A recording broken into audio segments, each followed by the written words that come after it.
we turn over there? Yeah, there's a little kitty. You want to see the kitty, right? Hey, kitty. She's gone. Are you hiding? Hi. What's your name? Meow. Meow.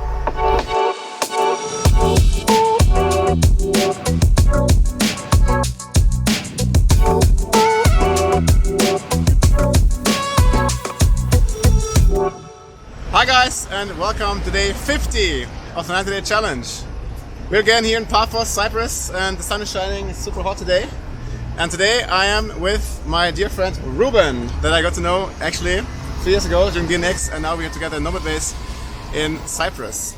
So I would just say, Ruben, just go ahead and tell something about yourself. What are you doing? Who are you?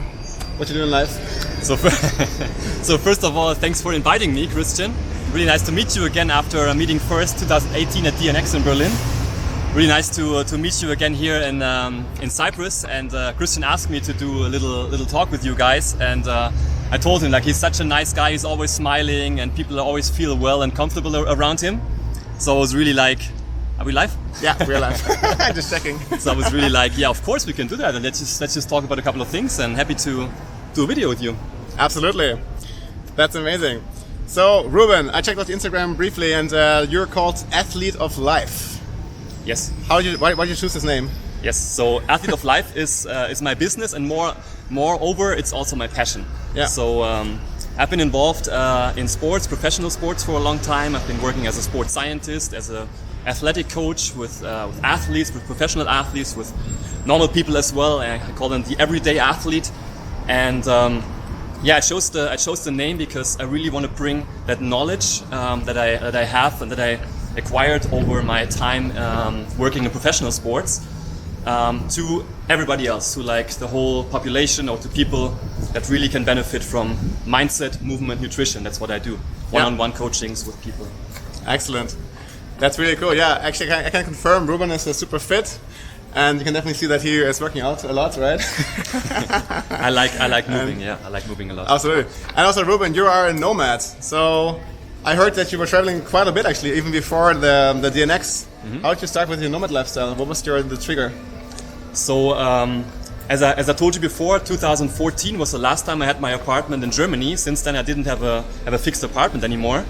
And I always loved to travel, so I grew up in a very small town, southwestern Germany, and I always loved to explore new cultures, new people, new ways of doing things. I was always questioning, okay, the status quo, and how can we do things differently.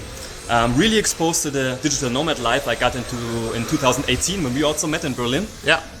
When I really met a lot of people living this lifestyle, having online businesses. Working from all over the world, and yeah, basically traveling while they're building their business. Exactly. So I read that you were living in several countries, right? You were not only nomad, but you were also working in Switzerland, you were in New Zealand, you were in Dubai, right, as well? New Zealand, I was in Switzerland, I was in Azerbaijan for some time. Azerbaijan, sorry, yeah. Yes, I also spent some time in Spain, 2.5 years lately. I spent 8 months in Mexico now, so... Oh, wow. Yeah, I really like to be in different places. I love the Spanish language now. Yeah. So, ¿Hablas español? Sí, claro. ¿Tú también? Sí, un poco. Un poquito. I've been an exchange student in Barcelona at the time. That was in 2012, so it's a long time ago. At the time, I was learning Spanish because I had a girl who was speaking Spanish to me, and that was a very strong motivation to learn language. If you want to learn language, get a girlfriend who speaks the language, and actually you will be fluent in no time. I'll tell you that. That's a really good tip. Yeah, you get exposed to it, and you really want to just learn the language to express yourself around other people. That always helps. So that's what I did. I bought a camper van in 2017. Yeah. And my goal was just to drive over there from Germany to Spain. Yeah. And to live there. So basically, I had my camper van ready. I had like three friends over, and we drove all the way from Germany over France to Spain. And I lived there for 2.5 years after that. Just like, okay, I want to live that lifestyle. I want to learn language, live close by the beach, and do what I love, and keep working there. Exactly. It's really important to actually immerse into the country, right? And also learning language definitely helps a lot in integrating as well. Yes, absolutely. And Spain is so diverse. So there's so many accents and dialects. If you've been in Barcelona, there's the Catalan. The Catalan, where I've been, is Bon dia. Andalusia. It's very, very different. Also, the language. but yeah, it's nice and interesting. Nice. So you have 3 components in your setup, like mindset, movement, and nutrition. So how do they all like interact? And I heard you have like a one-stop solution that you offer your clients. So like a holistic approach.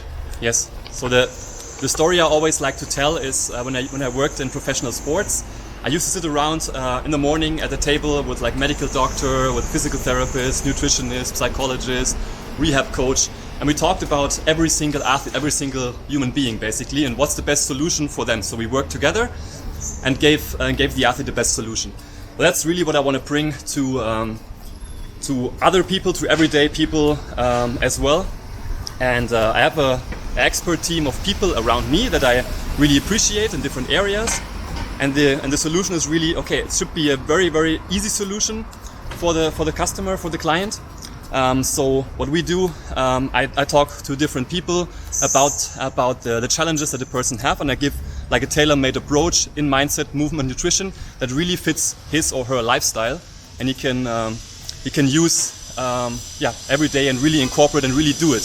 Yeah. So I heard something about 21 days and 90 days. What's that all about? Yeah. So those are the two services that I offer now. Is I like to call it 21 days to create a habit and 90 days to create a lifestyle. So in 21 days I really work on one pillar only: mindset, movement, or nutrition. And in 90 days it's really an integrative approach, a holistic approach, where we work on all different components, and basically all components are together and simultaneously. So it's a bit noisy here. We're actually walking past the street. I hope you just got that. So 21 days to build a habit, 90 days to build a lifestyle. So what I'm doing, guys, I'm doing the 90-day challenge actually to build this habit. I'm not sure I'm going to build a lifestyle as a travel blogger, but I can definitely tell you, like, it helps a lot just like to do something every day on a continuous basis, because then you actually like you become this. For you, it's natural that I make a video one day, you know. And when I when I first started out, it was like unnatural. And actually, I totally believe like Ruben's approach is very, very sustainable, because some people, they want to lose weight and they just fast for 7 days or something, or only eat like, I don't know, like raw spinach and tomatoes, and think they're going to lose weight, but in the end, the yo-yo effect's catching them again, and they gain everything again that they lost. So I really like your holistic approach, and it really works. So what do customers need to do when they want to book a coaching with you? I mean, they go to my Instagram, they go to my website, which is being published soon. I'm working on it for quite some time already, but you can check it out on athletes.off.live on Instagram already. And you can book a free 30-minute discovery call where I already give you value about your current situation, your challenges. You can share your challenges, and I'll give you some value and some instant feedback already on things you can directly incorporate into your life. And then we see if we're a good match. If I feel like I can help you, and if you feel like there's a good vibe between us, then we can work together in these programs. Amazing. So we will link all the contact details in the description below. You also see now his Ruben's Instagram handle. So I guess feel free to contact you there as well. Yes. And so I want to talk to someone else. So you told me also you were actually a professional athlete. So in Germany everybody loves soccer, and especially like during World Championships and European Championships. And you were actually playing in the professional U15 to U18. So basically kids that are 15 to 18 years old, and that's pretty impressive, because every every boy in Germany dreams of becoming a professional soccer player. So how did you actually get into this U15, 18 to 18 league? Was it like a tough process, or was it like easy peasy? Yeah. So what happened? I was growing up in a very small town in Germany, and I wasn't actually a player at the U15 or U18 level. I was coaching them. Oh, you were? Okay. I was I was a coach for them. But what I did, I worked up my way from a very small club, and my dream was always to become a professional football player and then become a professional coach also. Yeah. And so I played on a little higher level. We played on the highest youth level at that time, and I also trained with some like professional teams. I trained up for like 2-3 years with professional teams and different countries, and but I didn't become a long-term professional player myself.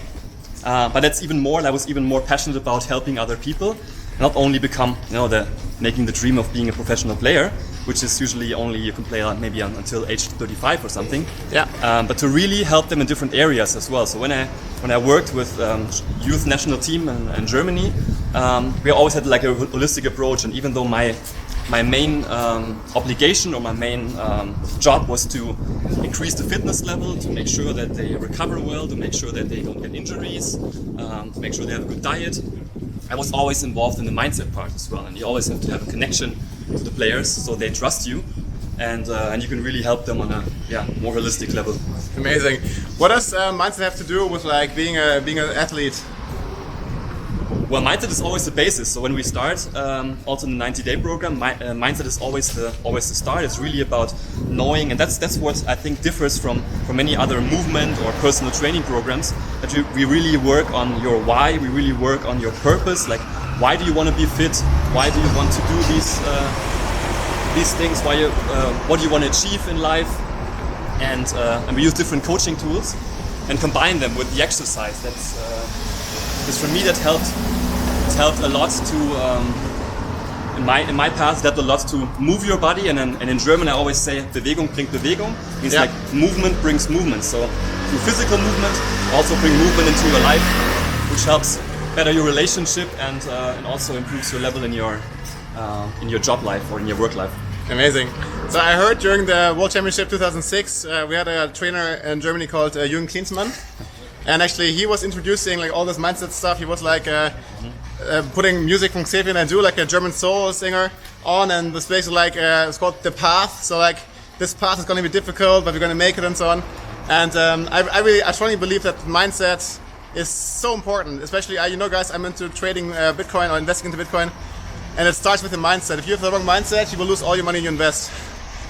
So start with your mindset. In German, you say, gewonnen, verloren, mit zwischen den Ohren. That's actually the saying. That means actually either you lose or you win. Depends entirely what is in your skull here.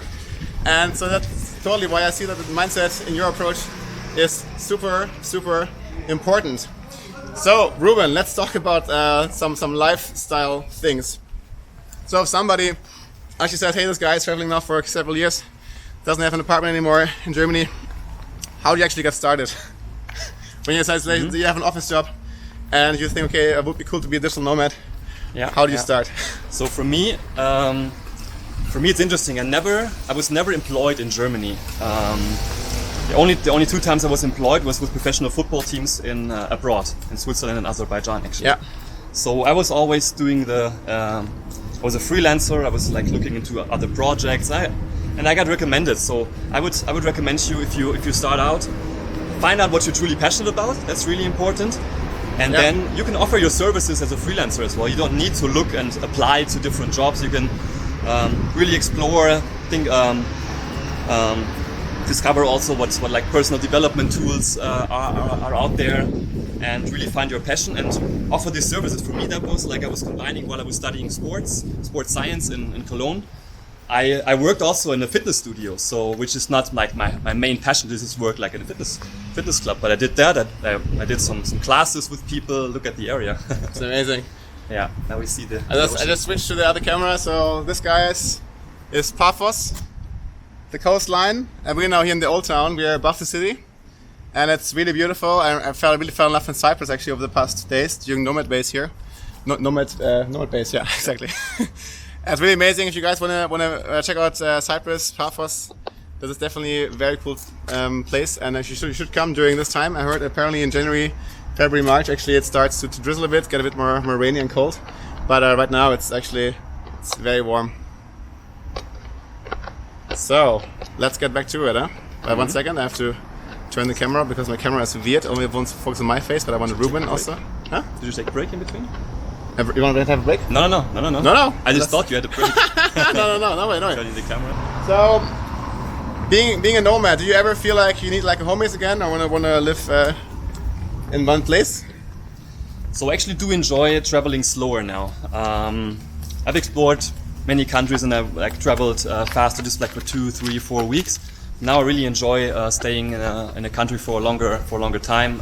So for example, I stayed in Mexico almost 8 months with my girlfriend last year, and we also go back to Mexico again because we liked it so much, and just a good choice in these times. And so yeah, I feel like it's good to have one place, maybe two places that you're really passionate about, and you really build your community, and yeah, you go from there. Amazing. So what is the very first step that somebody has to do when they want to be a nomad? Very first step. Quit your job. Get exposed to it. I mean, talk to people. There's so much information out there now. When I started, and probably you know that too, Kristiaan, when you started, there was not as much information. Even back in 2018. Yeah. Can we turn over there? Yeah, there's a little kitty. You want to see the kitty, right? The cat. Hey, kitty. She's gone. Are you hiding? Hi. What's your name? So it's really incredible, like how many cats there are here in So many cats here. in Cyprus. It's really incredible. So